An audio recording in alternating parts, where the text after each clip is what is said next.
Je vois que je peux pas allumer ma caméra là. Ah voilà. Voilà, très bien. Je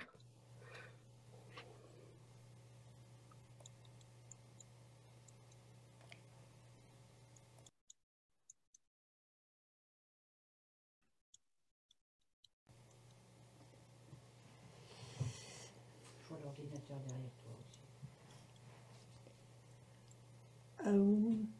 Je ne sais pas si on est déjà en ligne. Oui, oui. Donc, si tel est le cas, eh bien, écoutez, on va commencer. Janice, tu me fais signe, c'est OK? Oui, vas-y, tu peux commencer. Je te remercie. Alors, cher ami, bienvenue.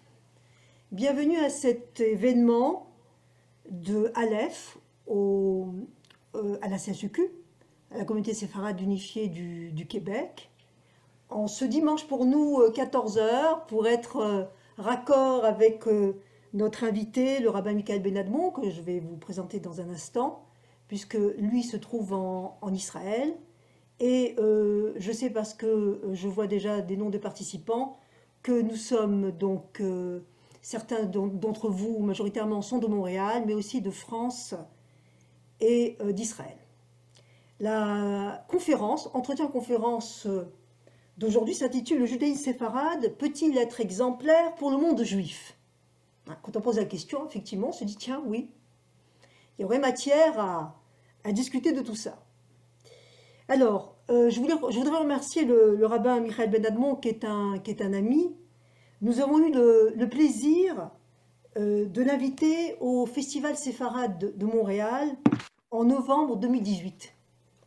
3 ans qui nous semblent déjà une éternité, tant notre vie a changé depuis.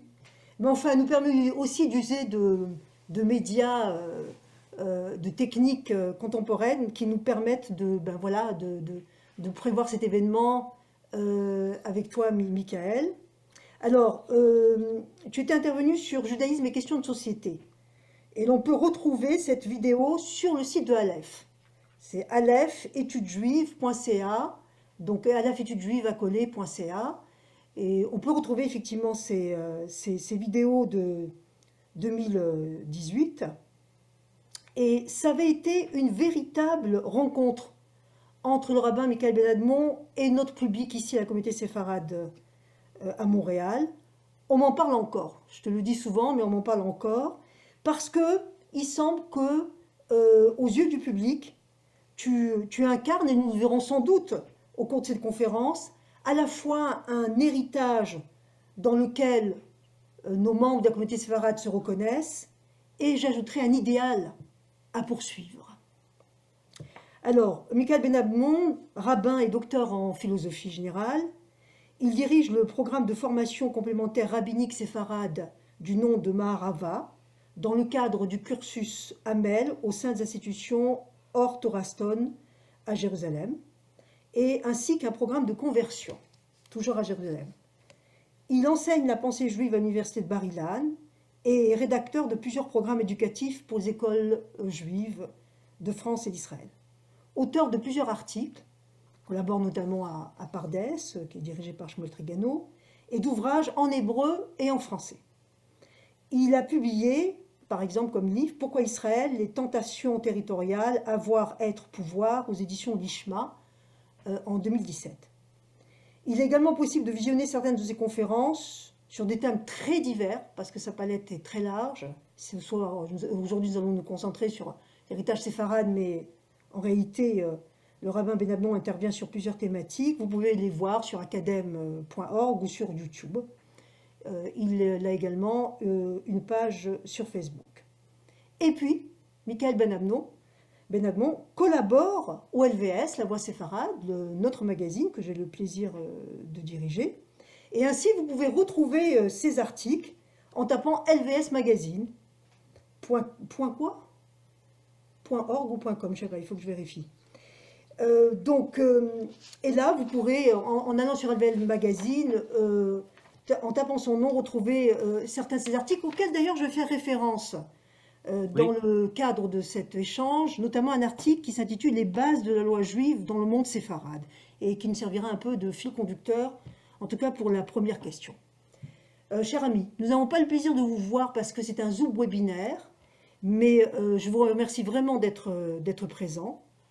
Il s'agit de ce que j'ai intitulé un entretien conférence, c'est-à-dire que je vais poser quelques questions au rabbin Ben Admon, en lui laissant le temps de répondre, en l'interrompant parfois pour passer à d'autres questions. Je m'en suis déjà excusée auprès de lui au préalable, pour que tout ça puisse tenir au cours de l'heure qui sera la nôtre.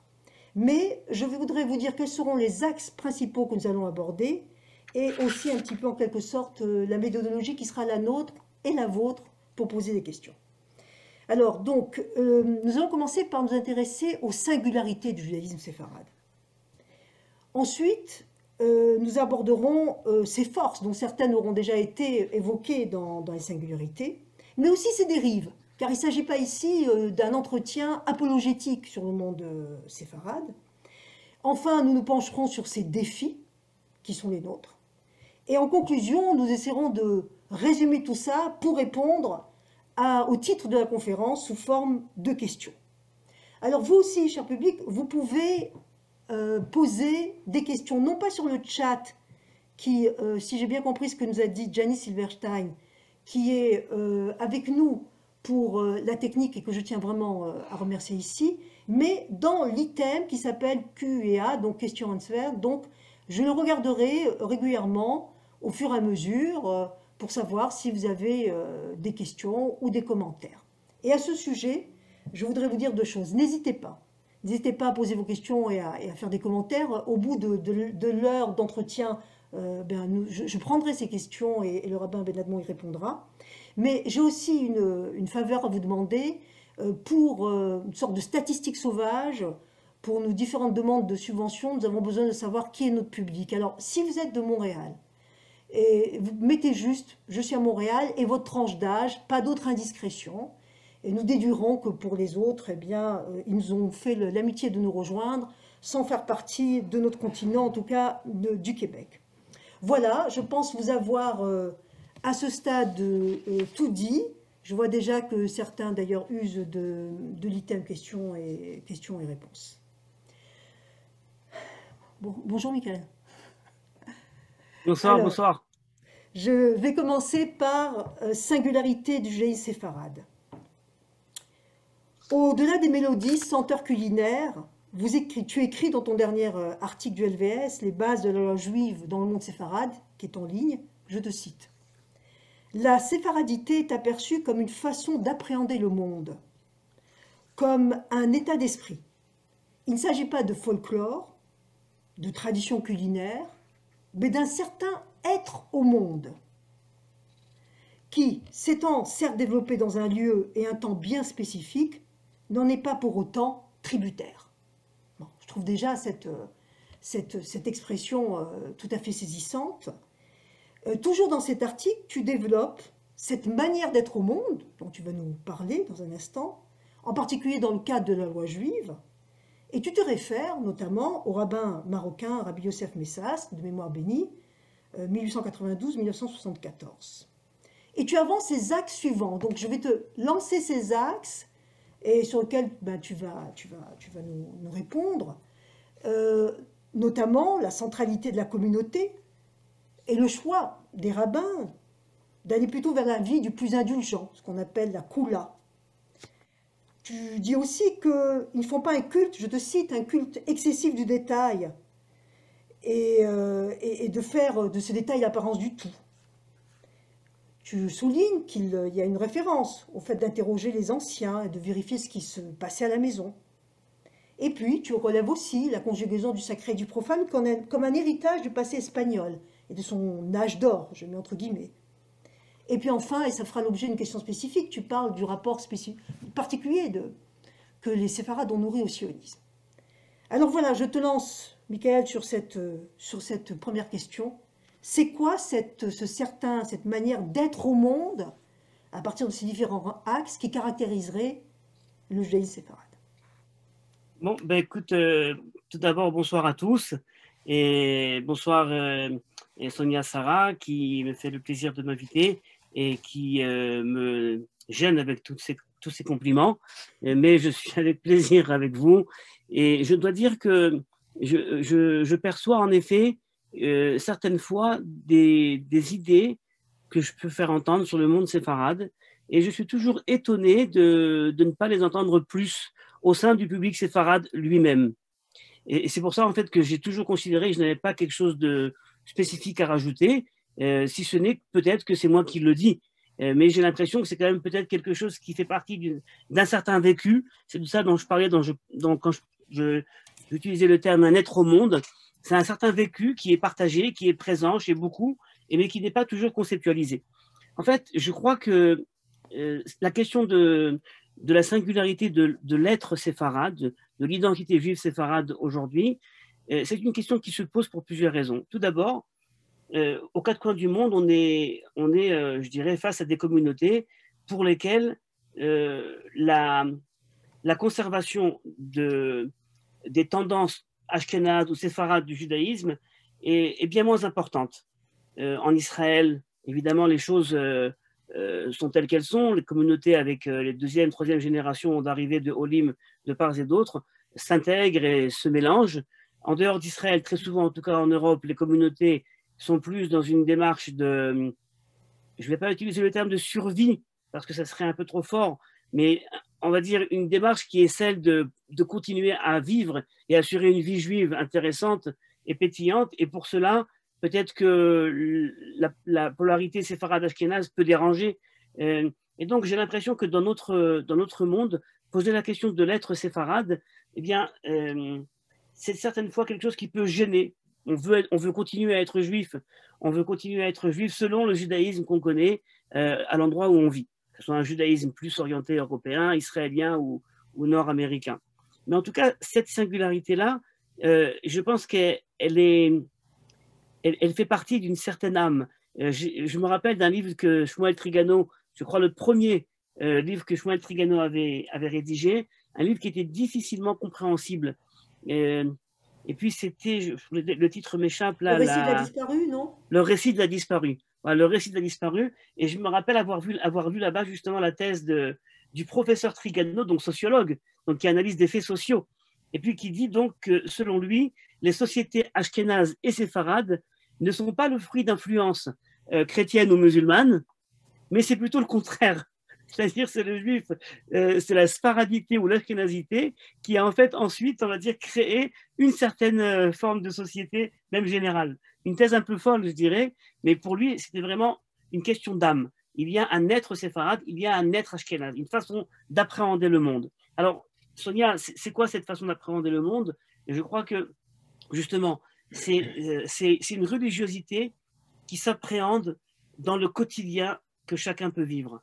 Ce n'est pas une spiritualité qui se vit uniquement, on va dire, sur un mode religieux, dans le sens étymologique du terme, c'est-à-dire à la synagogue, à la maison d'études, ou alors dans des moments de sommet spirituel, mais c'est justement un judaïsme qui se vit au quotidien. Et le quotidien, c'est les gens qui m'entourent, c'est ma famille, c'est les personnes que je côtoie au quotidien, c'est les gens avec qui je vais justement, on va dire, manger un repas. Et donc, quelque part, ce judaïsme-là, je crois, justement, a compris, ou je ne sais pas si c'était même conscient, il s'est créé de telle façon que justement, la communauté était fondamentale, parce que la communauté, c'est la famille élargie, c'est un peu avant le peuple, mais la communauté, c'est une donnée essentielle, et donc on vit en communauté, on vit avec la famille, puis avec les amis, et donc c'est évident que ce noyau premier doit véhiculer un élément fondamental de la vie juive. Et donc la communauté, elle est justement centrale. Et puisque cette communauté est centrale, eh bien, le type de discours religieux qui va se mettre en place, c'est un type de discours qui se tourne vers la communauté. Et une communauté, c'est un collectif qui est composé de personnes de milieux différents, des hommes, des femmes, des rabbins, des laïcs, des pratiquants, des non-pratiquants. Et donc, nécessairement, lorsqu'il y a une vie communautaire et que le rabbin fait partie de la communauté, il n'en est pas exclu. Au contraire, il cherche à en être partie prenante. Il ne va pas, on va dire, sortir de la communauté lorsque cette communauté le dérange. Il ne devrait pas sortir lorsqu'il y a, par exemple, des hommes et des femmes qui chantent, qui dansent. Oui, peut-être que pour lui, ce n'est pas la norme souhaitée, mais il fait partie, c'est son public. D'accord? C'est son public, c'est sa famille. Et donc, quelque part, son propos halachique cherchera toujours à être plus cool.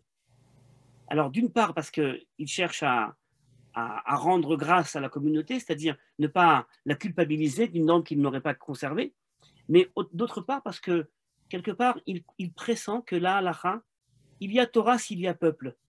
Il n'y a pas de peuple, il n'y a pas de Torah. Et ce qui l'intéresse, ce rabbin-là, c'est avant tout le peuple juif.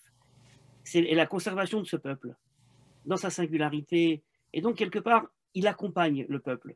Justement, j'aime bien cette définition du rabbin comme un accompagnateur. Et donc, cette dimension d'abord de la communauté, judaïsme communautaire, c'est un judaïsme communautaire qui va donc permettre de développer une halakha qui s'adapte à tous.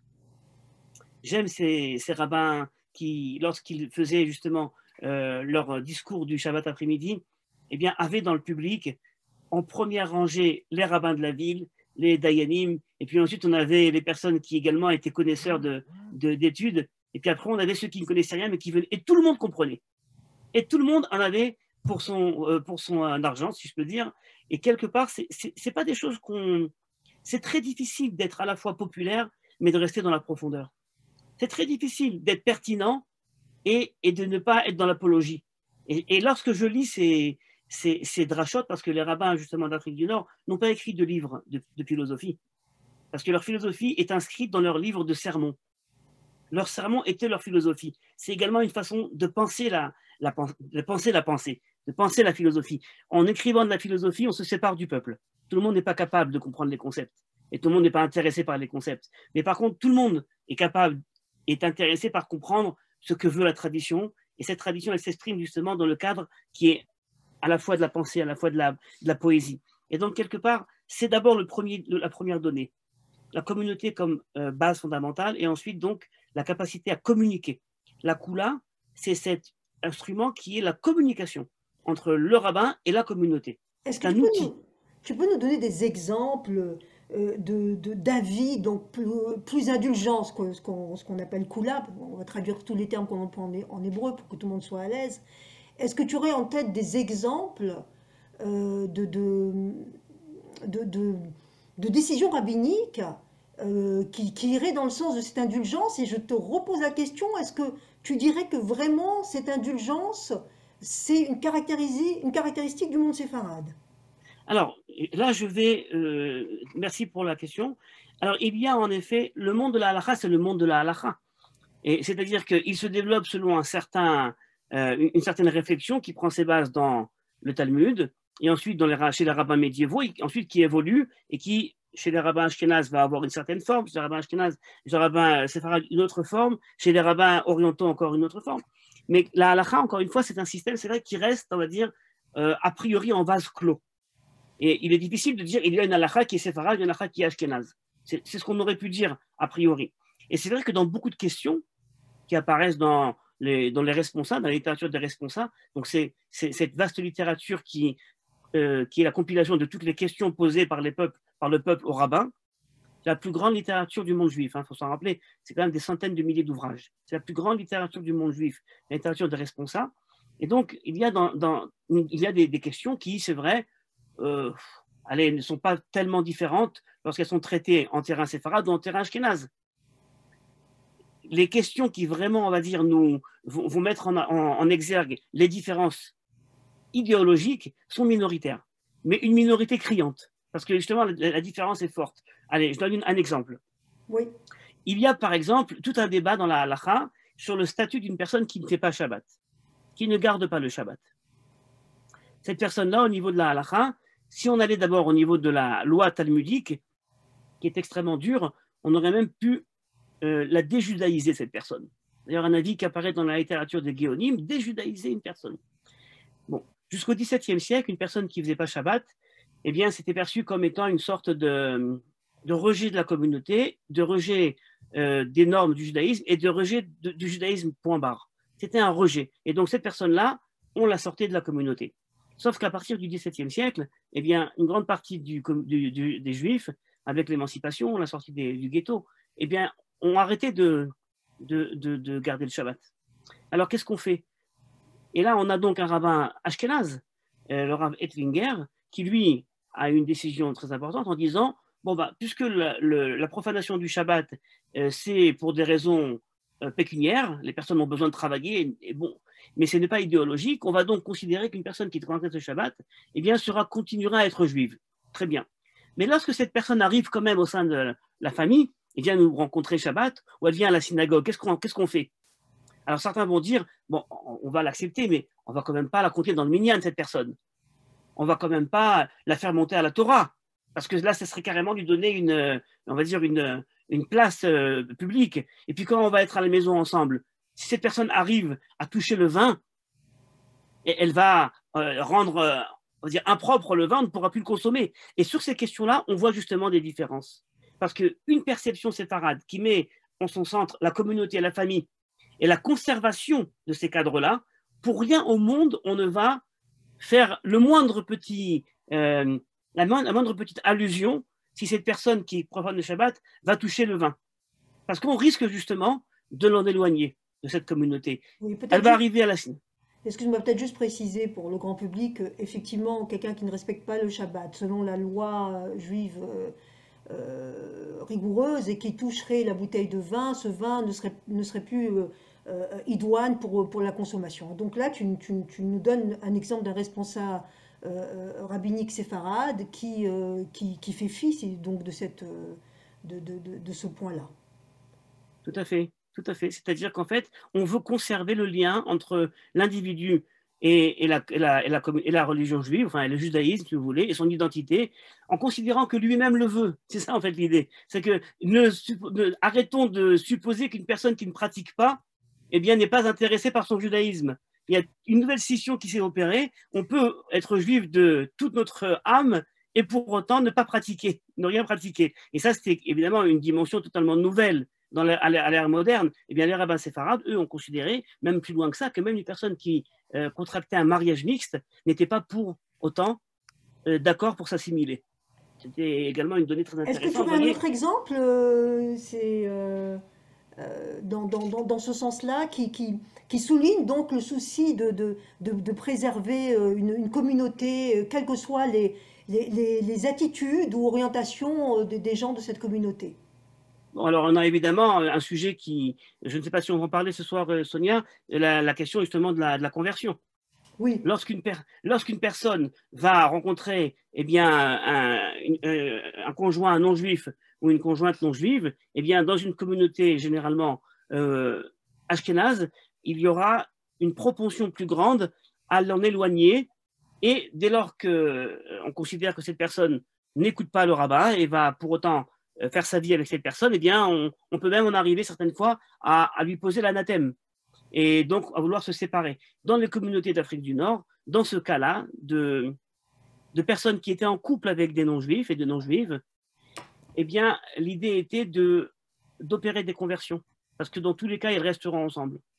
Et on est intéressé à ce que ces personnes-là restent proches de la communauté, et on est intéressé à ce que leurs enfants ne soient pas tirés entre deux identités, et se sentent proches de la communauté, et arriver et continuent à alimenter leur judaïsme. Et encore une fois, une réflexion qui nous montre combien la communauté a des limites qui sont larges. Les frontières de la communauté s'élargissent. Et plus les questions sont grandes, et plus les frontières s'élargissent. Et la question, évidemment, c'est jusqu'où? Est-ce que ces frontières peuvent s'élargir? Alors voilà, donc on affleure toutes ces thématiques pour essayer de donner une sorte de panorama. L'une des singularités, c'est cette conjugaison des savoirs entre le sacré et le profane. Et tu écrivais dans ton article, c'était là en héritage direct du passé donc espagnol. Est-ce que tu voudrais nous en dire quelques mots? Oui, alors ça c'est évidemment quelque chose qui est aujourd'hui malheureusement très peu connu. C'est que les rabbins séfarades d'Espagne, avant l'expulsion, en 1492, eh bien, n'ont jamais pensé à faire une scission entre ce qu'on appelle aujourd'hui le Chol et le Kodesh, le profane et le sacré. C'était c'était une différence qui n'existait pas, tout simplement. Et tout était pour ces personnes-là, on va dire, lié à une certaine compréhension du monde, une appréciation de la science, et puis de comprendre le monde dans lequel nous vivons. Et puis, il n'y avait absolument rien de fâcheux à s'adonner à la médecine et à l'astronomie, puis à l'astrologie et aux mathématiques et à la biologie. C'est d'ailleurs ce qu'écrit Maïmonide dans l'introduction de son guide des égarés, hein, que ce guide-là, c'est pas pour les égarés, c'est-à-dire c'est pas pour les paumés, c'est l'expression, c'est pas pour des personnes qui ne comprennent rien au monde, c'est justement pour des personnes qui sont vraiment ancrées dans les deux traditions et qui cherchent une façon de synthétiser les deux traditions. Et quelque part, Maïmonide ne dit nulle part que cette synthèse, eh bien, c'est le fruit justement d'une faiblesse. Au contraire, c'est le fruit d'une grandeur. C'est pour ça d'ailleurs qu'un sur 1000, selon lui, pourra comprendre véritablement son livre. Mais évidemment, cette idée donc que le judaïsme fait partie du monde, et en ce sens, on n'est plus dans une dichotomie rabbin-peuple. Non, pas du tout. Le peuple, justement, qui également s'adonne à différentes sciences, eh bien, a un statut important. J'ai en tête une histoire que m'avait raconté un des fils de Rabbi Shalom Messas, Zichrono Livracha, qui est donc grand rabbin au Maroc et grand rabbin de Jérusalem. Et alors, le grand rabbin Shalom Messas a des enfants plusieurs enfants qui sont dans la médecine, plongés dans la médecine, dans les professions médicales. Et alors, un de ses fils m'a dit que justement, Rabbi Shalom avait une grande admiration de toutes les personnes qui s'intéressaient à la médecine et puis qui ensuite partaient dans ces domaines-là, qui étudiaient, qui professaient. C'est la raison pour laquelle les enfants n'ont jamais pressenti que leur vocation médicale était, aux yeux du grand rabbin de Jérusalem, moindre que celle d'une vocation rabbinique. Vous voyez, c'est évidemment aujourd'hui quelque chose qui est de plus en plus rare, puisque les yeshivot, évidemment, n'éduquent pas toujours à une appréciation des sciences du monde. Moi, ça, malheureusement. Je pense que c'est un point important de souligner cet héritage de la pensée séfarade, cette conjugaison, puisqu'à la fois c'est dans le domaine des connaissances et aussi de l'éducation, de l'apprentissage, de la formation, des thématiques sociétales qui se retrouvent beaucoup en Israël concernant le monde religieux. Je dirais, Sonia, oui, un petit mot, Sonia, si tu permets. Je dirais que ce n'est pas uniquement conjugué avec l'étude de la Torah, une connaissance d'autres matières. Ce n'est pas uniquement avoir, donc, on va dire, un double avis sur le monde. Au contraire, la Torah et l'étude de la Torah est enrichie justement de cet apport et de cette double culture. C'est ça qui est important, c'est qu'on n'est pas en train de dire, généralement l'apologie du système, c'est de dire quelqu'un qui est dans la médecine ou dans la science, bon c'est bien quand même qu'il étudie la Torah, qu'il reste quand même un peu religieux, et la Torah va l'aider. Et pas du tout, c'est le contraire également qui est vrai. C'est la science qui va t'aider dans ta compréhension de la Torah. Oui, j'adore, je te remercie de cette précision. Abordons maintenant la question du sionisme. On sait que le sionisme a suscité dans le monde ashkénaze, dans le monde religieux ashkénaze, une opposition. Une opposition due en partie au fait que le sionisme est une émanation, le sionisme politique, d'un mouvement laïque, et aussi qu'on pouvait être considéré comme un faux messianisme en quelque sorte. En tout cas, tu parles de ça dans un article, toujours sur le magazine du LVS, et tu dis que dans le monde séfarade, ça ne s'est pas du tout passé comme ça. C'est qu'il y a eu une adhésion au sionisme, et tu donnes les raisons de cette adhésion, notamment une étude tout particulière des études bibliques, mais pas seulement. Est-ce que tu pourrais nous en dire un peu plus?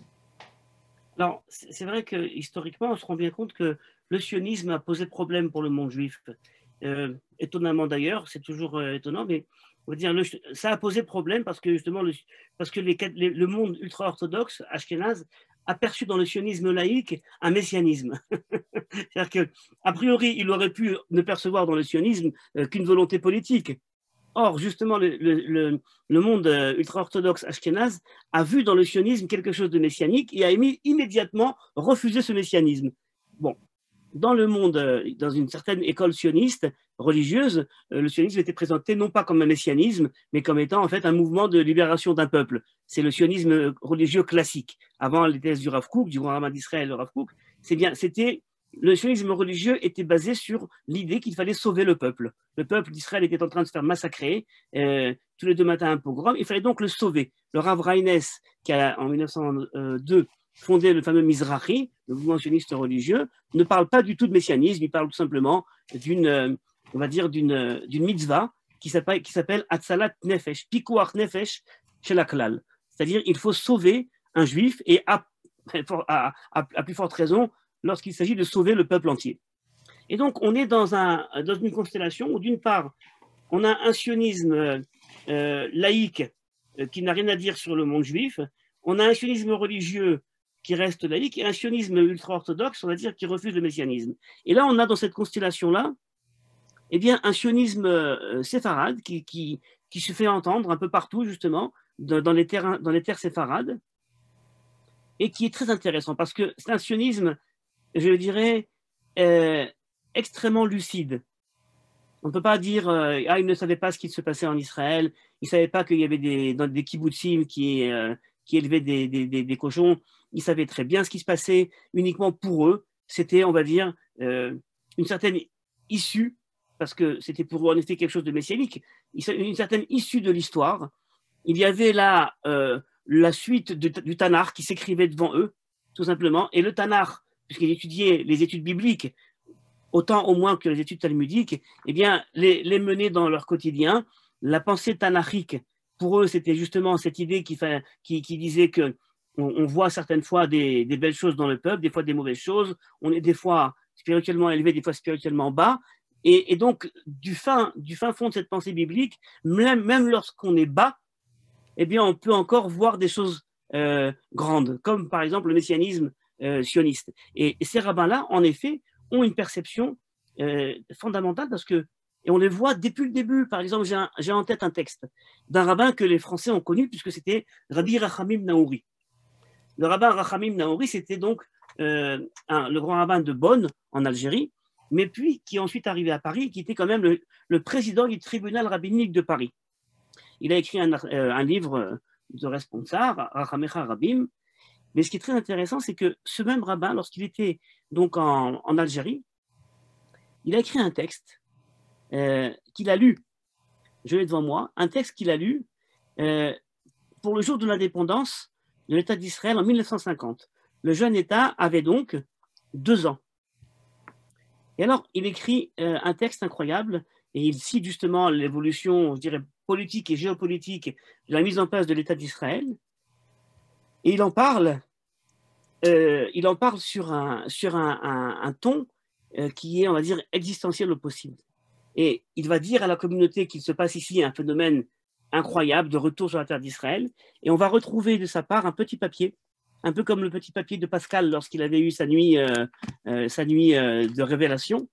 Eh bien, un petit papier où il écrit, on a l'impression que c'est vraiment écrit avec le sang de son cœur, il écrit cet événement de la sorte de l'établissement d'Israël est plus important que la sortie d'Égypte.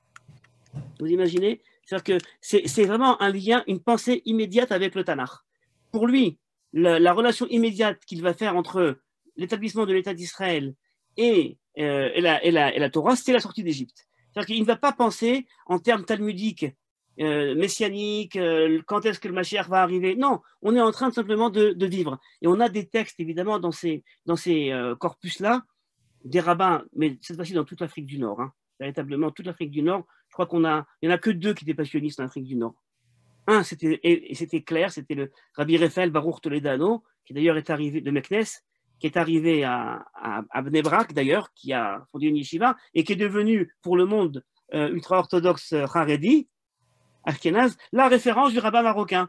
Alors qu'en fait, c'était une minorité des minorités, mais pour eux, c'était, voilà, les Marocains sont comme ça, et Baba Saleh, on ne sait pas s'il était véritablement sioniste.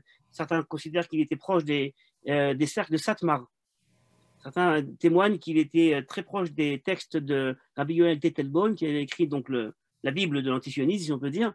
Mais en tout cas, cette proximité au Tanakh, d'une part, et cette conception naturelle de l'histoire a fait qu'il ne pouvait pas refuser le sionisme. Il ne pouvait pas. Si on se résume, le paradoxe, c'est qu'il y a une opposition religieuse très forte au sionisme politique, à la fois parce que c'était un mouvement laïque, donc il considérait que ça allait à l'encontre des idéaux de la Torah, et aussi parce qu'il y avait le refus de participer quelque part à un événement considéré comme étant messianique, puisque le retour des Juifs sur la terre d'Israël est l'un des actes de ce que serait la rédemption. Et face à ça, tu dis que dans le mouvement, que dans le judaïsme séfarade, en connaissance de cause, il n'y avait pas un rejet du sionisme à cause de ces tendances laïques, et qu'il y avait une adhésion au fait que oui, quelque chose de naturel pouvait se faire dans ce sens-là, sans heurter, et qu'il fallait soutenir. Oui. Euh, donc, ce qui explique cette affection du monde séfarade à l'égard d'Israël, en tout cas dans l'héritage de sa pensée, on verra après dans les Oui. dérives que c'est pas toujours le cas, ça n'a pas toujours été le cas sociologiquement. Est-ce que tu Alors voudrais j'aimerais rajouter quelque rajouter un chose? point. Oui, C'est un messianisme réel politique. Pourquoi? Parce que dans la pensée idéologique du sionisme religieux, dans les groupes développés par le Rav Kook et ses élèves plus tard, donc le sionisme religieux, donc, mais qui a développé toute une métaphysique de la terre d'Israël, du rapport à la terre d'Israël en termes mystiques très souvent, eh bien, on ne perçoit pas du tout la même façon qu'on les séfarades du rapport à Israël. Et je vais vous donner un exemple. Ce Shabbat, à la synagogue qui est à 20 mètres de chez moi, c'est la synagogue qui est celle d'un des plus grands décisionnaires aujourd'hui séfarades, le Rav Eliaou Abergel, d'ailleurs, qui est à l'hôpital, on lui souhaite une bonne santé. Et dans son dernier tome de Responsa, le tome numéro 11, d'Ibrot Eliaou, il a une question qui lui est posée. Écoutez bien la question. C'est une famille qui est en France ou alors en Amérique du Sud, je ne me rappelle plus. Et la question est la suivante. Nous sommes une famille pratiquante. Nous avons des enfants qui sont scolarisés dans des écoles juives. Nous avons une vie qui est agréable. Nous arrivons à subvenir à nos besoins et plus. Nous voulons venir en Israël, sauf que la situation nous fait peur. Nous avons peur à la fois dégringoler financièrement, économiquement, de ne pas nous retrouver, de ne pas nous y retrouver. Et deuxième point, on voit bien que la société israélienne est une société avec beaucoup de compartiments identitaires et on a l'impression de n'appartenir à aucune de ces cases. C'est vrai. Qu'est-ce qu'on doit faire? On doit tout de même venir en Israël et faire cette mitzvah de la Aliyah, ou alors c'est la question qui est posée au rabbin. Dans les cercles du sionisme religieux idéologique, la réponse restera toujours, bien sûr, c'est une mitzvah, au même titre que vous gardez le Shabbat et vous mangez kasher, vous devez également accomplir cette mitzvah de monter en Israël. C'est une mitzvah, c'est Nachmanides qui l'a écrit, et puis une grande partie de la... Voilà. Alors, ça, c'est donc dans un monde qui est idéologisé, mais encore une fois, qui a de quoi dire, mais dans un monde haredi, ultra-orthodoxe, antisioniste, la réponse sera rester tranquillement là-bas. Et puis, le jour où Mashiach viendra, vous pourrez venir également. Mais cette réponse du Rav Abergel, à première vue, m'a un petit peu choqué. Je me suis dit, comment, en tant que rabbin séfarade, il sait très bien qu'il y a une mitzvah de monter en Israël. Oui, mais c'est une vision qui est réelle politique. Mais quelle a C'est un été sa messianisme. réponse? Quelle a été sa réponse? Attendez avant de venir, prenez le temps. Ok. Prenez le temps. Donc, dans un monde idéologisé, on ne dirait pas une telle chose.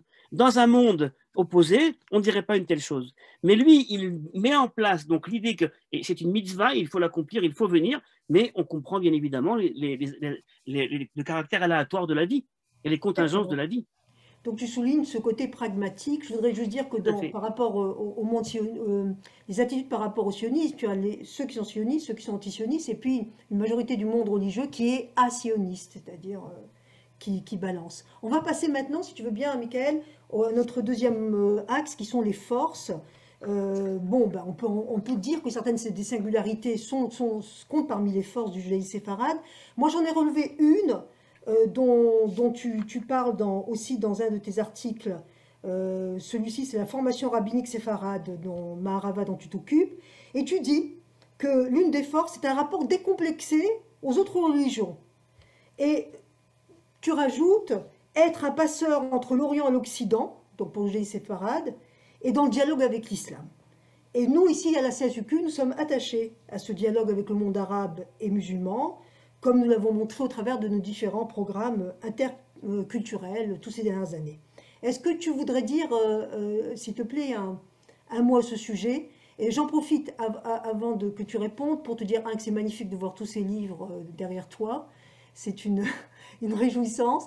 Et aussi pour rappeler à notre public que vous avez l'item Q&A, où vous pouvez poser des questions, dire vos commentaires, que nous allons prendre d'ici 20 minutes, et aussi nous dire si vous êtes de Montréal et à quelle tranche d'âge vous appartenez pour nos statistiques sauvages. Voilà, je vous remercie.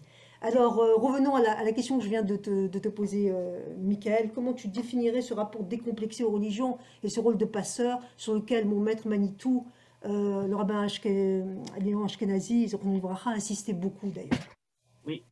Alors, j'aimerais en fait dire que ce rapport décomplexé aux religions, à la fois au christianisme et à l'islam, eh bien, est également l'héritage du judaïsme espagnol. Parce qu'au fond,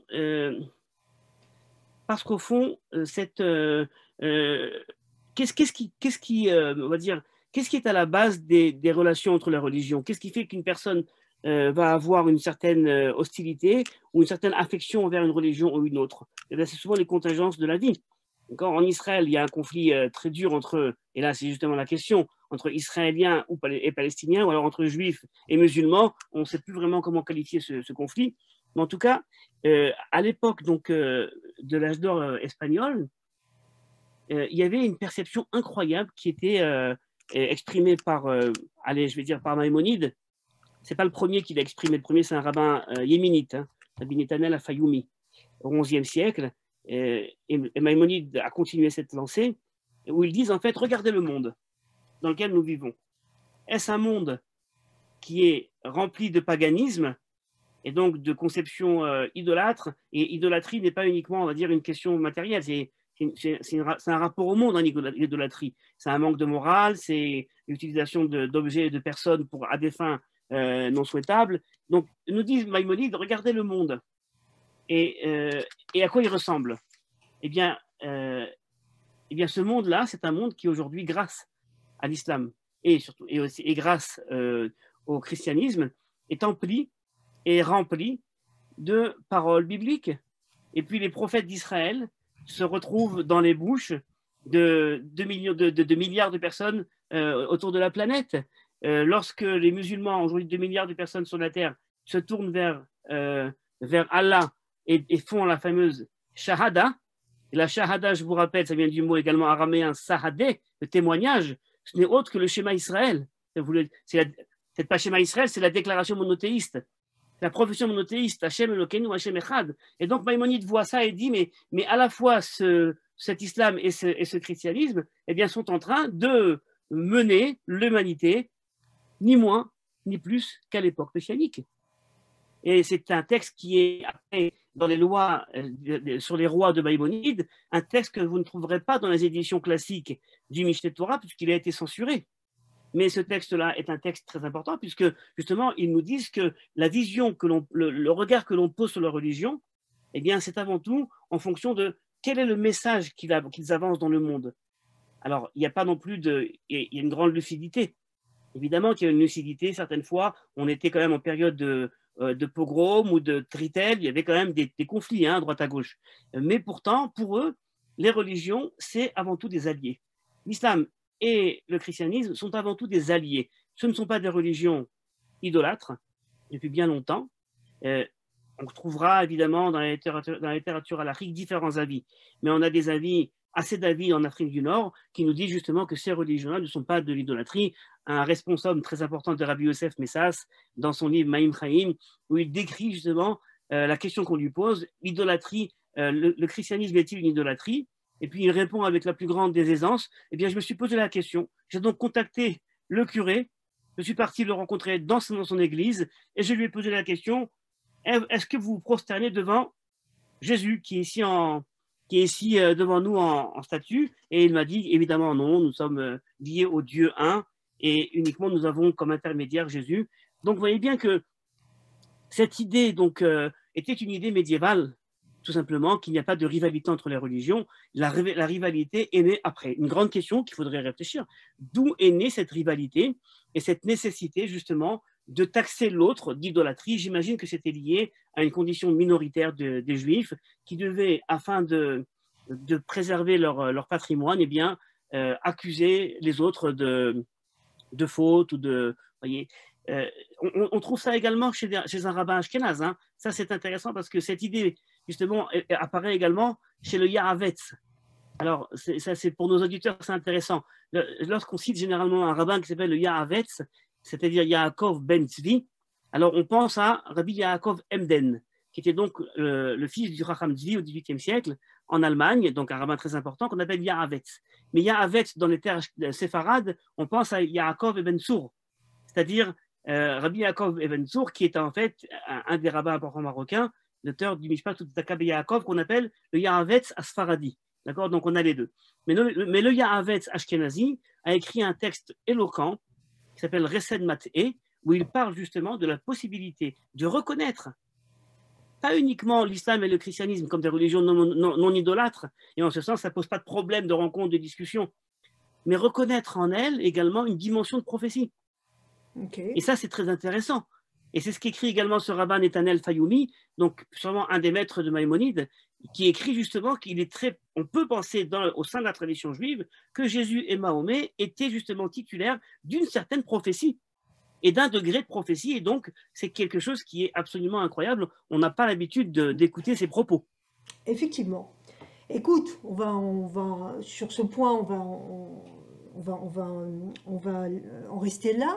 Peut-être. D'ailleurs, je remarque qu'il y a des questions qui arrivent. Une des questions d'ailleurs anticipe le troisième axe, qui sont les dérives du judaïsme séfarade. Je l'ai dit en introduction, il ne s'agit pas ici d'un échange apologétique. Alors là, il y en a pas mal quand même. Alors, on va commencer par le premier axe, je me base notamment sur ce que tu as écrit, mais pas seulement. Tu parles d'un passéisme et d'une ignorance. Tu dis que le monde séfarade a une méconnaissance de son patrimoine, et voire même un manque d'intérêt pour ses trésors intellectuels et spirituels qui mériteraient d'être réédités. Alors, je ne vais pas te donner toutes les dérives, on va les prendre les unes après les autres, et j'attends des réponses succinctes de ta part. Alors, qu'en est-il de ce côté-là? Tu penses vraiment que les séfarades sont ignorants de toute la richesse, et voire même peuvent, face au monde ashkénaze, ressentir une certaine, je ne sais pas moi, un complexe, parce que le monde ashkénaze se présente plutôt comme le courant dominant. Qu'est-ce que tu pourrais nous dire à ce sujet? Alors d'abord, je dirais que la faiblesse du monde séfarade est conséquence de sa puissance. C'est-à-dire, la puissance du monde séfarade, c'est la dimension traditionnaliste, la capacité de faire passer la tradition de génération en génération, comme on l'a expliqué, par la famille, par la communauté, par les minagim, les usages, par la question aux anciens. Et c'est justement là, la force et sa faiblesse. Parce que lorsqu'on est dans un système qui est essentiellement basé sur l'oralité, et la tradition des juifs séfarades met en avant la question de Torah chez Béalpé, l'oralité, et non pas l'écrit. Et puisqu'on est basé sur un système qui est oral, est censé être oral, et donc on s'intéresse beaucoup moins à l'écrit. Et c'est vrai qu'on voit bien que les juifs séfarades ont moins d'intérêt aujourd'hui pour leurs écrits. Alors, pourquoi? D'abord, parce qu'il n'y a pas eu de réédition. C'est vrai, il n'y a pas eu de réédition. Et deuxième, donc c'est un problème vraiment de politique. C'est un problème de politique et d'économie. Il n'y a pas eu de réédition. Mais au-delà de cela, c'est vrai que les juifs séfarades ont été déracinés de leur pays et ont dû se réintégrer assez rapidement, en quelques années, dans les nouveaux pays d'accueil, que ce soit en France, au Canada, en Amérique ou en Israël. Et donc, ont été immédiatement dans, on va dire, l'urgence de l'intégration. Et puis, on sont rentrés en contact avec les différentes formes du judaïsme qu'il y avait autour d'eux, qui étaient, pour un judaïsme, je dirais, érudit, le judaïsme ashkénaze du monde haredi, de type haredi. Et très rapidement, c'est vrai que ces personnes-là qui n'avaient que de l'oralité et que des traditions, n'ont su que répondre. Et surtout, encore, eux avaient peut-être en première génération la fierté de dire, mais nos rabbins et notre tradition, on leur fait totalement confiance et on savait exactement ce qu'ils disaient. Et nous avons justement le fameux principe l'otodim anum miavotenu. On n'est pas meilleur que nos anciens. On leur faisait confiance. Quand on arrive à la deuxième, troisième génération, qui n'a donc plus d'arguments, on se laisse évidemment entraîner par la majorité. Et cette majorité donc était ashkénaze. Et on en arrive justement à des créations de mouvements haredi, séfarades, comme ceux que le Rav Ovadia Yosef a fondés, comme le mouvement chasse. Le monde séfarade ne peut pas être dans une dimension haredi, c'est antithétique. Le haredisme, c'est une réaction qui s'est développée dans les terres ashkénazes face à l'émancipation. Le monde séfarade n'était pas du tout dans cette disposition d'âme, donc c'est antithétique. Et donc nécessairement, quand on rentre dans le monde haredi, eh bien, on doit faire ce qu'on appelle on doit compartimenter nos identités et on met la sfaradité dans la poche. S'il faut, on change même de nom pour rentrer dans les grandes yeshivot. Pour travailler à droite à gauche, on est prêt également à ashkénaziser notre nom. Quelque part, oui, il y a eu ce complexe. Il y a eu ce complexe très très fort. Aujourd'hui, en Israël, on est face à un renouveau de la pensée séfarade. On voit bien que ça intéresse parce qu'on cherche justement une voie médiane. Aujourd'hui, on ne veut plus d'autorité ultime qui soit uniquement ultra-orthodoxe. Évidemment, il y a des rabbins très importants qui sont autorités pour leur public, mais qui ne doivent pas imaginer être l'autorité pour le peuple entier. On a des autorités dans le monde sioniste religieux, orthodoxe moderne si vous voulez, mais ça ne convient pas à tout le monde. Et où sont les autorités qui peuvent parler à 80% du peuple? Elles n'existent plus.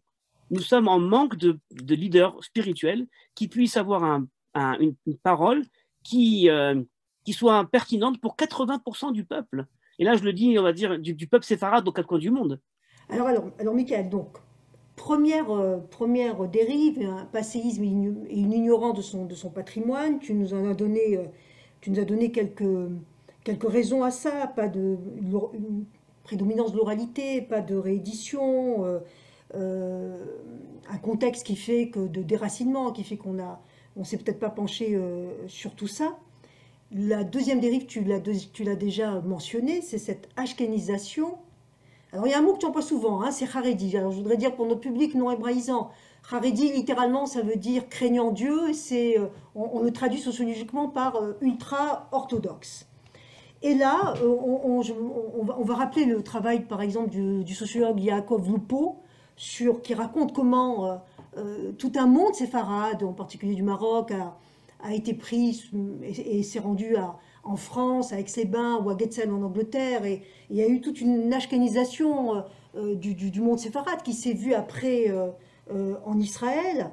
Donc on a aussi une réalité qu'on connaît maintenant depuis 30-40 ans, c'est-à-dire que des juifs séfarades se rompent un peu avec leur tradition, ou pas.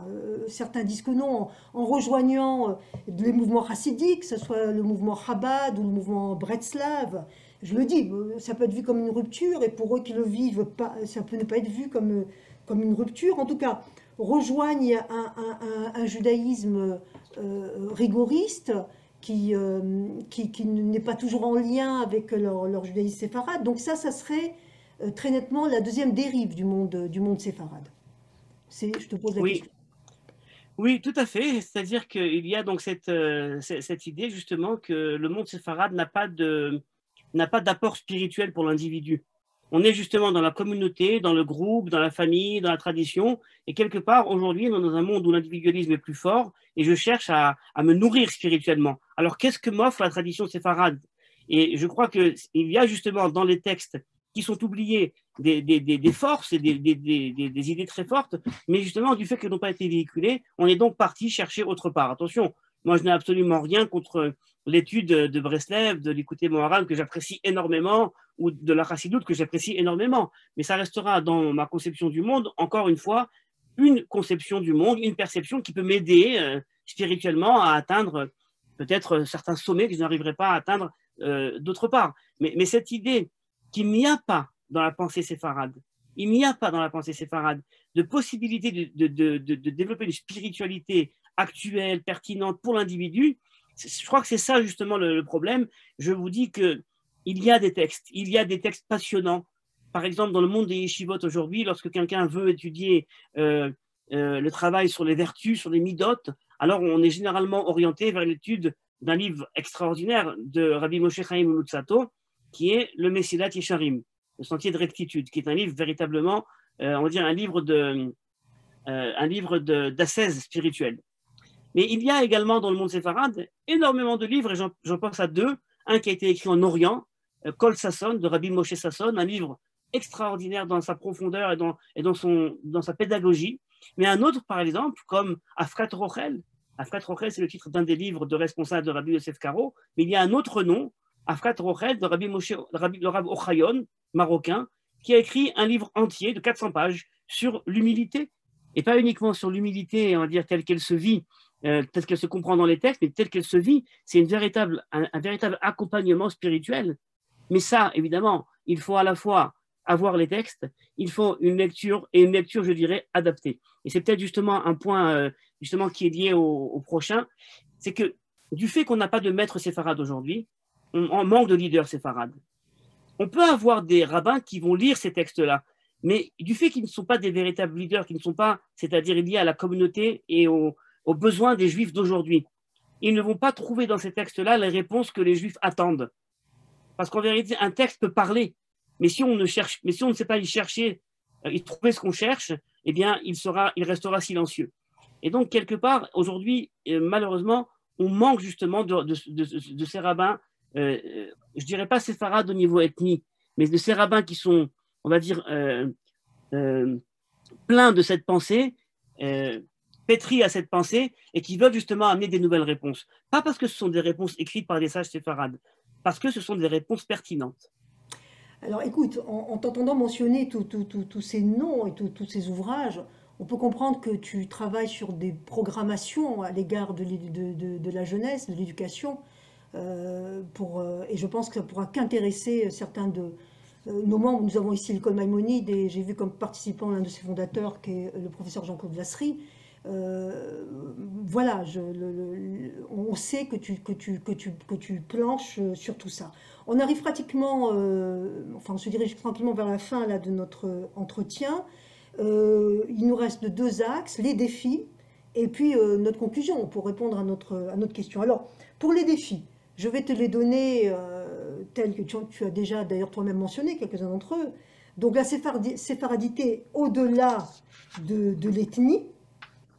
Tu parles de recontextualiser une culture déracinée de son berceau d'origine, oui, parce que quand même ça a été la tannée hein, de quitter les pays arabes, de se retrouver en communauté, que ce soit en France ou ici. Et donc on peut que saluer les démarches des fondateurs et des gens qui continuent à être en lien avec tout ça. Donc comment recréer, donc, comment être dans cet héritage au-delà de simplement l'ethnie. L'autre défi, c'est la connaissance de tout ce patrimoine et le fait de poursuivre dans cet esprit de tolérance, donc tout ce qui a trait à l'éducation séfarade, la rencontre entre l'Orient et l'Occident, et puis aussi, parce que toi-même tu l'as souligné dans un de tes textes, le statut de la femme. Est-ce que tu estimes que c'est un défi au sein du monde séfarade?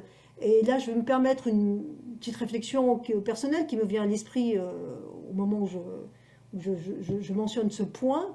Tu as fait allusion au cours de cette conversation au fait que les compartiments n'étaient pas l'usage dans le monde séfarade, orthodoxe, ultra-orthodoxe, traditionnaliste, et maintenant libéral, conservative, reconstructionniste, enfin tous les courants qui se sont développés en dehors du monde séfarade. Et puis il y a cette sensibilité moderne orthodoxe, moi, dans laquelle je retrouve souvent la tradition séfarade qui pourrait s'identifier avec cette sensibilité moderne orthodoxe. Et pourtant, parfois je suis étonnée par le manque de connaissance du monde séfarade, de cette sensibilité un peu partout. Or, précisément, cette sensibilité a beaucoup travaillé sur le statut d'abord la conjugaison des savoirs, le fait de travailler, d'étudier, sur le statut des femmes, sur le statut des minorités sexuelles aussi. Mais prenons le statut des femmes, on voit dans cette sensibilité moderne orthodoxe que les femmes étudient le Talmud, ce que nous faisons, ce que nous avons essayé de faire à Aleph. Je sais quand même qu'Aleph, c'est bientôt... Aleph a été créé il y a 13 ans. Et donc, il y a aussi le fait d'envisager que les femmes puissent mener une partie de la prière, puissent être rabbins, il y a une formation en tant que telle. Et est-ce que tu penses que le monde séfarade, je ne parle pas du monde séfarade en France, qui est vraiment un petit peu, comment dire, c'est difficile, quoi, qui n'est pas toujours ouverte à toutes ces réalités, mais en général, peut-être en Israël, puisque c'est là que tu vis, est-ce que tu penses c'est un défi que de relever le monde séfarade? Alors, j'aimerais dire, en fait, déclarer, en fait, c'est-à-dire mon opposition à l'appartenance à différents mouvements.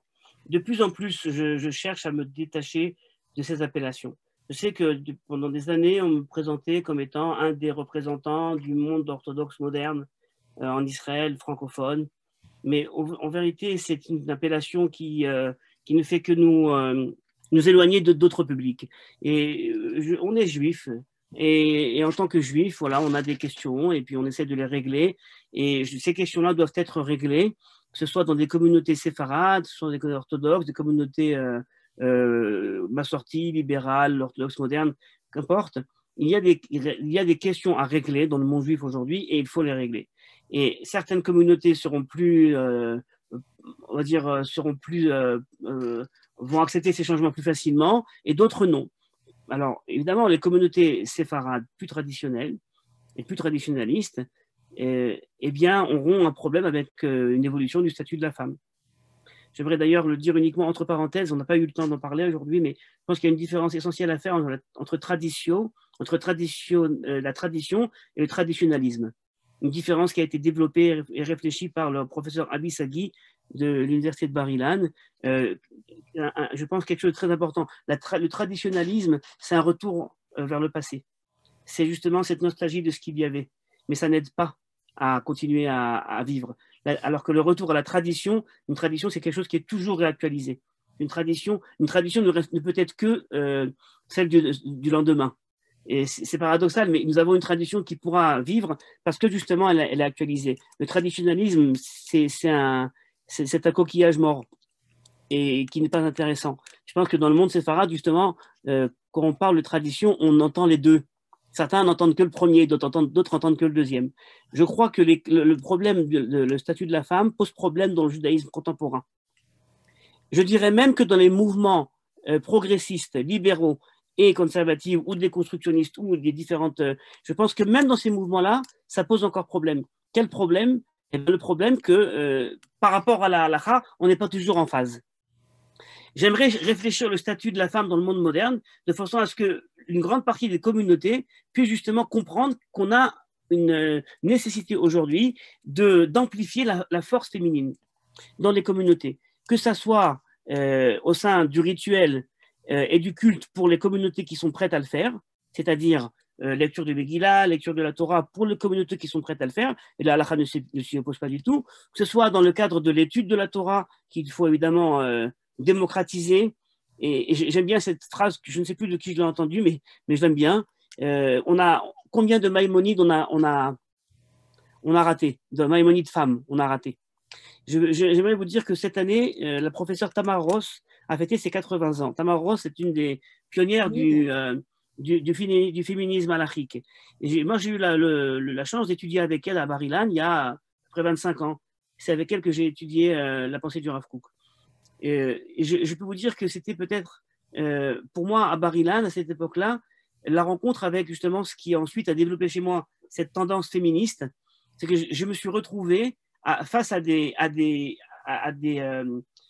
sommets intellectuels qui étaient féminins. Il y avait la professeure Eliane Amado Evi Valency, que j'aime beaucoup. C'était une femme géniale. Et puis il y avait cette dame Tamar Ross, et le professeur Hannah Kacher, spécialiste de Maïmonide. Et puis voilà, quoi. Il y avait Charlotte Katzoff, spécialiste de logique et de philosophie contemporaine. Et moi, je me retrouve sortant de la yeshiva face à des femmes qui sont des érudites incroyables. Et je me dis, mais de quoi on parle? On me parle d'un statut de la femme, on me parle d'une hiérarchie, mais je suis face à des femmes qui mettent, excusez-moi l'expression, dans leur poche tous les rabbins que je connaissais jusqu'à maintenant. Et c'est donc là que j'ai compris qu'en fait, c'est un problème pour le judaïsme contemporain. Il faut trouver les moyens de changer les choses. On n'est plus dans une constellation où les femmes sont intéressées à venir à la synagogue si cette synagogue n'a pas de quoi leur donner un intérêt réel pour l'étude, pour la prière. C'est quelque chose qui est fondamental. Et on doit encore y travailler. Je renvoie à ta série de conférences sur ce thème de judaïsme et féminisme sur Academ, qui date déjà, je pense, il y a 3-4 ans. Alors, on arrive à notre conclusion, puisque je vais prendre sous peu les questions du public. Alors, Michael, donc, le judaïsme séfarade peut-il être exemplaire pour le monde juif? On pourrait poser la question à nos auditeurs, enfin ceux qui sont dans ce webinaire. Mais si on avait à prendre quelques exemples parmi tous ceux que tu as cités, comment tu pourrais y répondre en guise de... D'abord, au niveau du concept. Un livre très important que je conseille aux hébraïsants est un livre qui a été écrit par Yaakov Yadger. La première étude de terrain qui a été faite en sociologie sur le public traditionnaliste. Et le sous-titre de ce livre, c'est en hébreu Moderniyut lelo chilun, c'est-à-dire une modernité sans sécularisation. Généralement, quand on rentre dans le monde de la modernité, on est face à un processus de sécularisation. On abandonne un petit peu la synagogue, la Torah, la prière, on abandonne un petit peu cette façon de vivre le judaïsme. Mais là, le monde traditionnaliste, eh bien, nous présente quelque chose qui est un pied dans la modernité, et d'un autre côté, on n'est pas dans la sécularisation. C'est un modèle qu'on ne connaissait pas. Et ce modèle-là, eh bien, c'est un modèle qu'il faut non pas sanctifier, mais l'idée, il faut la conserver. Parce que les traditionnalistes en Israël font partie d'une certaine frange de la population, et ce ne sont pas les mêmes qu'en France, j'imagine pas les mêmes qu'à Montréal, mais par contre, cette idée qu'il n'y a pas de judaïsme lorsqu'il y a de vitours, de compromis sur la modernité ou sur la sécularisation, c'est important. On doit conserver cette idée du judaïsme moderne. Donc ça, c'est pour introduction. Le judaïsme séfarade peut-il être exemplaire du judaïsme aujourd'hui? Eh bien, je pense que sur certains points, oui, et sur d'autres points, non. Les points qui m'intéressent du judaïsme séfarade, eh bien, c'est justement cette continuité qui s'est faite avec le judaïsme espagnol. Le judaïsme séfarade n'est pas uniquement le fruit d'un judaïsme des 5 dernières années. Il a justement ses racines dans le judaïsme espagnol, ce qu'on appelle les rishonim. Et vous voyez, quand on rentre dans le monde de la halakha séfarade, on se rend bien compte que cette proximité aux rishonim, aux rabbins médiévaux, était incroyable. Parce que c'est eux justement qui ont, je dirais, mis en place les formes du judaïsme qu'on connaît aujourd'hui. Et donc c'est une continuité. On est en continuité avec l'âge d'or du judaïsme. Donc ça, c'est pour un point, évidemment, cette idée que oui, pour cela, il faut conserver ces traditions. Même pour un monde ashkénaze. Même pour un monde ashkénaze, je dirais. Hein. Ça, c'est le premier point. Donc, sur ce point-là, la conservation de la trame de la tradition, c'est très important. Sur un deuxième point, bien sûr, l'ouverture, la tolérance. Ne jugeons pas, ne pas juger quelqu'un sur la longueur de cette tzitzit, sur la grandeur de sa kippa, sur sa tête couverte, sur ce que vous voulez. Nous n'avons pas ce qu'on appelle en hébreu de datomètre, c'est-à-dire de possibilité de juger de la religiosité des individus. Et c'est une tentation tellement présente de classifier les individus plus religieux, moins religieux, plus pratiquants, moins pratiquants. Nous n'avons pas le droit de faire cela. L'ouverture sur le monde, l'ouverture par rapport à l'amour de l'autre, je pense que c'est quelque chose, l'amour de l'autre, mais c'est-à-dire cette idée que nous sommes ouverts au monde. Et notre objectif n'est pas le judaïsme et les juifs seuls, mais nous avons une visée sur l'humanité, sur l'universel. Ça, c'est fondamental. Il faut le conserver du monde séfarade, ce monde séfarade donc de l'âge d'or espagnol qui a perduré. Sur certains points, je pense qu'on doit, je dirais, faire le deuil du judaïsme séfarade. Sur ce complexe du séfarade face au monde ashkénaze, eh bien, il faut tout simplement l'enterrer. Il faut se dire qu'il y a aujourd'hui une tradition qui peut être revivifiée et il faut justement enlever ce complexe. Je dirais maintenant sur un plan un peu plus, je dirais, féroce, je pense qu'il faut quand même intellectualiser le public séfarade. Je ne suis pas du tout dans le modèle binaire séfarade primaire et ashkénaze intellectuel, pas du tout, mais je pense foncièrement que le judaïsme séfarade qui passe par la tradition, comme je l'ai dit, n'est pas assez intéressé par les trésors intellectuels et par la vie de l'esprit. Et ça, il faut le remettre au jour de finalement, un judaïsme qui ne soit pas seulement ritualiste, mais qui renoue aussi avec toutes ses sources et tout son patrimoine. Tu as longuement insisté sur ça en disant qu'il y avait une méconnaissance, même s'il y a, par exemple, l'Institut Tzvi ou d'autres initiatives, ça ne suffit pas et on a fait le lien. Oui, pardon. Et encore un point, c'est le bon sens. Le bon sens, c'est quelque chose qui était fondamental chez les rabbins séfarades, le bon sens. C'est-à-dire, lorsqu'on nous dit de manger quelque chose, lorsqu'on nous donne des éléments de pratique, eh bien, faire un petit peu travailler notre bon sens. de ne pas mathématiser la halakha, de ne pas rendre tout scientifique. Je l'ai écrit dans cet article-là, Sonia. Donc, Oui. lorsqu'on transforme la halakha en technique, on déshumanise l'homme. Et c'est vrai pour la technique du travail, mais c'est vrai également pour la halakha. Lorsque l'homme se retrouve derrière une norme qui n'est que juridique, eh bien, elle ne peut pas donner d'horizon spirituel. On doit absolument garder le bon sens, c'est-à-dire la critique. Et toute notre réflexion ce soir sur le judaïsme séfarade n'est pas une longue apologie du judaïsme séfarade, mais une réflexion sur qu'est-ce que sera le judaïsme séfarade de demain et qu'est-ce que nos enfants garderont de ce judaïsme-là. Mais écoute, Michael, je te remercie infiniment. On peut te retrouver dans le magazine du LVS. Il y a un nombre d'articles, puis j'ai donné en introduction un certain nombre d'ouvrages, enfin j'en ai cité un, et le fait qu'on peut te retrouver sur Academ, YouTube, et bien sûr sur le site d'Aleph. Alors maintenant, je vais prendre des questions sur QA. Je répète pour ceux qui sont arrivés en retard que le chat n'est pas fonctionnel et que vous pouvez poser vos questions et vos remarques et vos commentaires sur questions answer et réponses. Alors, je vais en prendre quelques-unes. Je m'excuse d'avance auprès de notre public. Il y en a peut-être qui vont m'échapper, puisqu'il y en a quand même quelques-unes. Donc, la première question, voilà, qui me vient, c'est la suivante. Les communautés séfarades sont-elles essentiellement traditionnalistes ou existe-t-il en elles des explorations progressistes du genre Jewish Renewal, telles que celle du Rav Zalman Charter ou autres?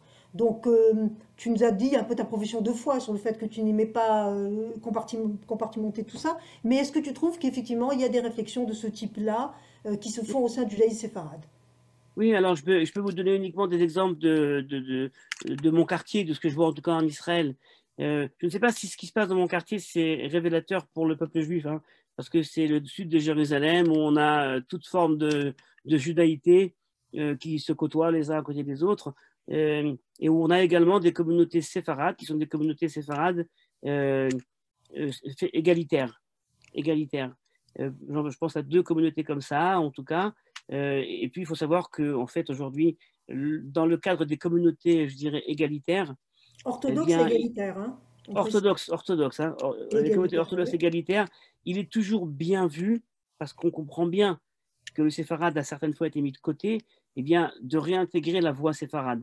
Que ce soit la voix, c'est-à-dire dans la liturgie, et donc d'introduire des airs séfarades, mais également, mais pas encore assez, je crois, d'insister justement sur la tradition séfarade, c'est très simple, il faut rentrer dans une bibliothèque simplement d'une synagogue et de voir qu'est-ce qui se trouve sur les étagères. Tout d'abord, est-ce qu'il y a des livres de Sidurim, des livres de rituels, de prières séfarades et ashkénazes? Aujourd'hui, ça me paraît évident. Même dans une synagogue ashkénaze, on doit trouver des ouvrages, des livres séfarades, et dans une synagogue séfarade, on doit trouver des livres ashkénazes, justement pour permettre cette interprétation des cultures. Mais également dans la mélodie, et puis dans les textes, il y a une synagogue pas très loin de chez moi, Siach Yitzhak, qui toute l'année, bon, c'est assez facile ça, toute l'année font une prière séfarade, une prière ashkénaze au niveau de la liturgie. Et le jour de Yom Kippour, ils ont mis au point quelque chose de très intéressant, c'est qu'ils ont édité un nouveau Marzor pour Rosh Hashanah et Yom Kippour, et ils disent il y a à la fois dans la liturgie séfarade et dans la liturgie ashkénaze des sommets. Et les personnes qui sont aujourd'hui justement pétries aux 2 cultures ne veulent pas rater ces deux choses. Et donc, ils ont mis en place un Marzor, un livre de Yom Kippour, où eh bien, on a toutes ces liturgies et toutes ces chansons, et on a sur la Teva 2 personnes qui prient en même temps, un Chazan Ashkenaz et un Chazan Séfarade, qui prient justement l'un à côté de l'autre. Et je trouve que c'est très intéressant. Quand tu parlais d'offices égalitaires, qu'est-ce que font les femmes, par exemple, dans ces offices qu'elles ne font pas dans Bon, il les y a des synagogues? offices égalitaires. Alors, bon, il y a des offices où il y a généralement aujourd'hui une lecture de la Torah par les femmes. Dans certaines, une, je ne sais plus comment ça s'appelle, à Arnona et à Rechavia, où les femmes montent à la Torah également, en même temps que les hommes, un peu comme le synagogue Shira Hadasha, mais en séfarade. D'accord, où les femmes donc montent également à la Torah. Bon, ça dépend évidemment de la préparation de la communauté. Si les membres de la communauté sont d'accord pour ceci, il faut le faire. S'il y a des tensions au sein de la communauté, c'est un point important dans la halakha séfarade. On ne tranche pas la halakha si ça peut amener à des dissensions au sein de la communauté. Alors, je vais prendre une autre question. Quels sont les rabbins impulseurs de cette tradition tolérante et pragmatique des séfarades? On cite toujours des rabbins du XXe siècle comme Rabbi Messas, mais qui étaient ceux qui ont ouvert cette voie? Tu en as quand même cité quelques-uns au cours de ta conférence. Est-ce que tu voudrais en dire un peu plus à ce sujet? Ah ben, on peut en citer des dizaines. Hein. C'est pas... On cite beaucoup aujourd'hui Rabbi Yosef Messas parce que c'est vrai il est arrivé en Israël, il était grand rabbin de Haïfa, il a écrit des choses pertinentes et puis il était beau aussi, il avait une belle barbe. Donc c'est aussi, on va dire, un rabbin qui présente bien. Donc il dit des choses audacieuses, mais il a pour autant une belle barbe, c'est pas rien. Donc il passe l'écran. Non, non, il y en a beaucoup. On peut parler de... En Algérie, on a le rabbin David Cohen Scali, on a le rabbin David Khalifa, le rabbin Cohen, le rabbin Cohen, on a le Rav Avram Bliar, je sais pas moi, on en a enfin, énormément quoi. On a le Rav Moiti. Enfin, c'est bien simple. Prenez tous les noms séfarades que vous connaissez et trouvez leur grand-père. C'est sûrement un rabbin très important qui a eu des paroles importantes. Dis d'ailleurs, est-ce que je peux en profiter pour que tu nous dises un petit peu toi, quelles sont tes origines pour qu'on te connaisse mieux? Ah, alors moi, en fait, mon père est marocain et ma mère est algérienne. Donc mon père est marocain. Et la famille, donc mon nom, c'est Ben Admon, hébraïsé, mais le nom originel, c'est Ben Amron, c'est-à-dire Ben Hamron Zbili, une famille qui est arrivée donc en 1492 avec les expulsés d'Espagne. Et lorsqu'ils sont arrivés au Maroc, eh bien, la famille a été également désignée du doigt, Ben Amron Zbili, ceux qui arrivent de Séville et avec des histoires familiales très intéressantes, dont un des ancêtres a été tué la veille de Shavuot, Rabbi Yitzhak Ben Hamron, puisqu'il s'est fait tuer au marché alors qu'il achetait des courgettes pour le couscous de Shavuot. À 105 ans, il s'est fait tuer par un musulman, et depuis, dans la famille, il y a l'usage de ne pas manger de courgettes dans le couscous de Shavuot. Bon, je ne peux pas signer de ne pas manger de courgettes à Shavuot, mais en tout cas, l'idée est là, la tradition est belle, et donc nous sommes liés à la famille Serrero, Rabbi Chaim Serrero, qui est un rabbin important de Fès, donc la famille Sarfati d'un côté, la famille Serrero, du côté donc de mon père, et du côté de ma mère donc était originaire, était originaire de Tlemcen, et sa maman était une des secrétaires de Rabbi Yosef Messas. Et donc de là également mon lien avec Rabbi Yosef Messas, puisque notre grand-mère nous racontait ce qui n'était pas écrit dans les livres. Et certaines fois, des responsables étaient publiés, mais elle nous racontait ce qui se passait après sur le terrain, avec beaucoup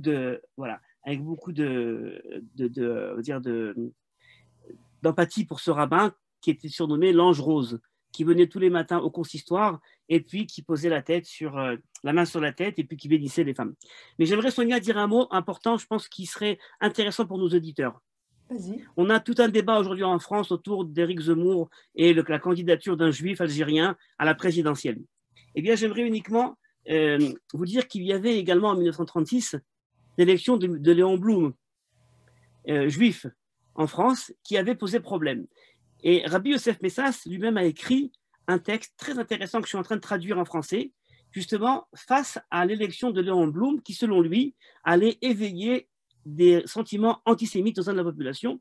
Et les consistoires de Paris et d'Algérie ont demandé à leur rabbin, dont Rabbi Yosef, d'intervenir le Shabbat dans le sermon du Shabbat et pour dire au peuple, arrêtez d'être enthousiaste pour ces personnes-là, parce que ça ne peut nous amener que de l'antisémitisme. Et j'ai trouvé qu'il y avait justement, on va dire un lien à établir entre ce Léon Blum de l'époque et puis quelques années après, donc Éric Zemmour, même si au niveau des idées, l'okara vze elze, comme on dit en hébreu, il n'y a pas de proximité entre les deux.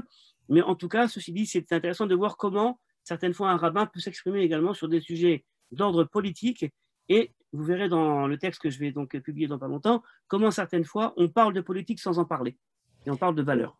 Alors, on va pas ouvrir toute la paracha, comme on dit, Bien de entendu. Zemmour, et je ferai pas l'affront de comparer Léon Blum à Zemmour, mais tu as bien fait de dire que toi-même, tu n'irais pas dans ce sens. Alors, il y a une question, par exemple, quels seraient les conseils que vous donnerez pour amener notre jeunesse séfarade à valoriser le judaïsme séfarade? Et ça va être pratiquement notre avant-dernière question. Alors, je vais vous dire, tout d'abord, je dois dire que personne n'a de recette magique pour amener les jeunes proches de la tradition séfarade. Je peux uniquement vous dire que lorsqu'un enfant arrive à l'école, ça soit, en tout cas pour moi, c'est l'âge du lycée au moins, l'âge du collège et du lycée, dans son cursus scolaire, il doit avoir une étude qui parle de l'identité juive séfarade. C'est quelque chose qui doit, on va dire, l'accompagner depuis son éducation. Il va étudier la Torah, le Tanakh, il va étudier la Mishnah, et puis il doit également étudier les grands textes de la pensée séfarade. Parce que ces grands textes-là, c'est ceux-là qu'il va citer. Il faudra faire un choix parmi ces textes-là et ceux qui vont être pertinents pour son identité quand il sera ensuite à l'université, et qui vont l'accompagner, qui vont être ses outils pour mener son identité. Sonia l'a dit, je travaille justement à l'écriture d'un manuel comme ça. Je crois qu'aujourd'hui, c'est nécessaire. Il ne faut pas imaginer que nos enfants seront proches du judaïsme séfarade si rien n'est fait dans un quotidien tout au long des années de scolarité. Alors, la personne qui est Janice Silverstein, qui est avec nous, qui supervise tout ce qui est technique, me dit qu'elle va lancer un sondage très court, hein, qui reprend les questions que je vous ai posées. Donc, je pense qu'elle va le mettre dans questions et réponses, qui reprend donc d'où est-ce que vous êtes, quelle est votre tranche d'âge. Je vous l'ai dit au début, on en a besoin pour nos statistiques lorsque nous faisons différentes demandes de subventions.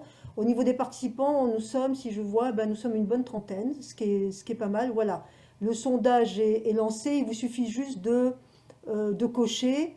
Prenez le temps, on va laisser ouvert de toute façon tout ça. Nous, on va s'acheminer vers la fin. Je vais vite regarder des commentaires ou les questions que tu peux voir aussi. Mais bon, quelqu'un qui nous dit par exemple, famille Messa, c'était mon voisin immédiat au Maroc. Quelqu'un d'autre qui nous demande est-ce qu'il y a des femmes rabbins séfarades. Alors, je réponds à ce monsieur que nous avons, sur le LVS, nous avons une fois interviewé une femme rabbin séfarade qui a été formée donc, à cette sensibilité moderne orthodoxe à New York. Là, le nom m'échappe là, au moment où Maharat aussi, pour être Maharat. C'est un autre terme que rabbin, ça veut dire guide en matière de loi, de Torah et de spiritualité juive. Cette question-là, c'est laquelle bravo rabbin, commentaire. Bravo rabbin Ben Admon, représentant une alternative en Israël au judaïsme intolérant du mouvement chasse vis-à-vis des laïcs ou de judaïsme réformé, voire traditionnel. Quel avenir a cette alternative? Y a-t-il des facteurs objectifs en soutien à cette alternative? Lesquels? Est-ce que tu voudrais dire quelque chose à ce sujet? Aujourd'hui, on va dire que je dirais qu'aujourd'hui le mouvement chasse, eh bien, est un fragment du monde ultra-orthodoxe, évidemment avec une ouverture, parce que souvent les familles les grands-parents ne sont pas nés là-bas, donc ils ont une famille qui leur permet encore de garder un lien avec le monde. Mais aujourd'hui, quelque part, c'est vrai que c'est une grande partie de la population qui est essentiellement autour des enseignements du Rav Ovadia Yosef, donc qui est oriental, qui est pas séfarade. Bon, encore une fois, c'est un choix de vie. Vous savez, l'identité Haredi en Israël est en évolution. Hein.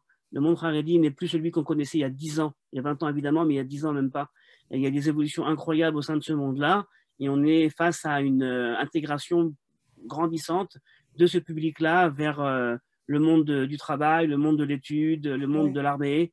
Et donc, quelque part, voilà, donc aujourd'hui, je pense que dans quelques années, il ne restera de Haredi que le chapeau et la couleur noire et blanche. On va arriver très rapidement, en tout cas au sein des populations ashkénazes lituaniennes et séfarades. Hein. Dans le monde de la chassidoute, c'est un peu différent, mais en tout cas, je pense qu'on arrive, parce qu'on n'a pas le choix, hein. Il faut les intégrer au maximum. Donc, on a des évolutions. Je pense que les évolutions qui sont aujourd'hui au sein du monde séfarade ou au sein du monde orthodoxe moderne arriveront dans le monde haredi dans 20, 30 ans, 40 ans. C'est inévitable. Bon, ça sera l'objet d'une future conférence. Je pense que les statistiques sont dans l'item polls, PO2LS, si j'ai bien, Janice, j'aimerais bien que tu me le confirmes.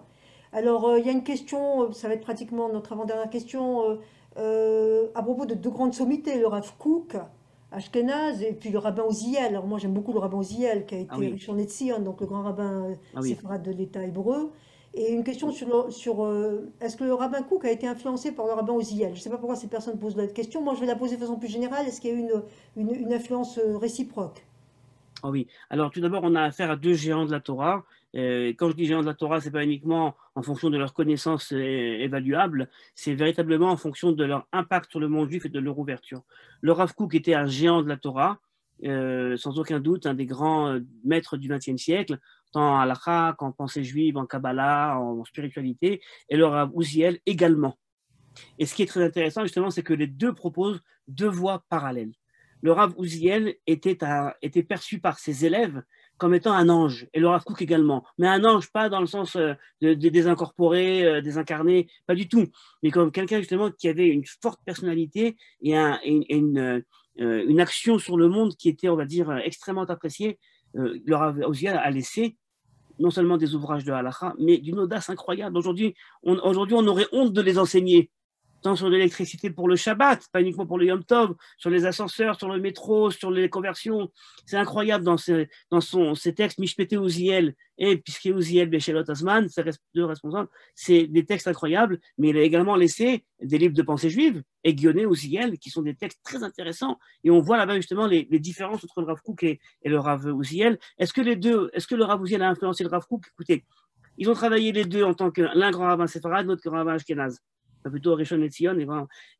Donc j'imagine qu'il y avait des relations. Je peux vous dire les dissensions qu'il y avait entre eux. Il y avait des dissensions évidemment sur le rapport aux femmes, d'ailleurs essentiellement. Mais en tout cas, j'imagine qu'il y avait des influences de l'un sur l'autre. Je ne connais pas de travail universitaire qui a été écrit sur l'influence de l'un à l'autre. Et c'est un travail très intéressant. Voilà, c'est quelqu'un. J'ai jamais pensé à ça. Moi, je fais souvent le test quand je pose la question. Quand je dis, vous savez que la question du vote des femmes et de l'éligibilité des femmes s'est posée très tôt au sein du Yishuv. Donc le Yishuv, c'est cette communauté juive qui vivait en Israël avant la création, avant 1948, avant la création officielle de l'État d'Israël. Et il y a deux comités rabbiniques qui se sont confrontés. L'un qui a autorisé le vote des femmes et leur éligibilité, et l'autre qui l'a refusé. Donc lesquels entre le Rav Kook, puisqu'il s'agissait du Rav Kook et du rabbin Ben Sion Uziel, et j'ai plaisir à dire que c'est le rabbin séfarade qui, dans son responsable rabbinique, a autorisé à la fois le vote et l'éligibilité sur un argument qui est extrêmement intéressant et sur lequel peut-être on reviendra une prochaine fois. Voilà, nous arrivons au thème. Pardon encore pour toutes les questions que j'ai pas pu prendre. Si vous en avez, vous pouvez me les envoyer et moi je me ferai un plaisir de les envoyer au rabbin Michael Ben Admon, que vous pouvez retrouver en ligne sur tout ce qui concerne, pour ces articles sur la voie séfarade, pour ce qui concerne ces autres interventions sur Aleph. Et d'ailleurs, cet entretien, vous pouvez avoir le replay, vous pouvez le dire à vos amis. Il sera possible en cours de semaine de le réécouter. Qu'est-ce que je veux dire? J'espère que vous avez répondu au questionnaire. Il y a 3 questions. Où est-ce que vous habitez? Quel est votre âge? Et c'est quoi la dernière question? C'est genre, homme-femme, on préfère ne pas répondre, ou ne se situe pas dans ces 2 catégories, puisque c'est aussi une des thématiques du monde actuel. Je ne sais pas, Gianni, si tu es avec nous, si tu l'es, est-ce que ce questionnaire est accessible à tout le monde? Si tel n'est pas le cas, cher ami, vous avez encore la possibilité de pouvoir y répondre sur l'item qui lui est accessible, donc question-réponse. Voilà, Michael, je te remercie infiniment, c'était un plaisir d'échanger avec toi. Merci beaucoup à toi et bonsoir à tous. Alors oui, le pôle est accessible, donc vous pouvez y répondre. On va laisser ça, nous on ne sera plus à l'antenne, on ne nous verra plus, mais vous pouvez continuer à mettre des commentaires et à répondre à cette question. Nous le laissons encore ouvert pour un bon petit quart d'heure. Toda Rabba, bonne soirée et à très bientôt. Toda Rabba, bonsoir.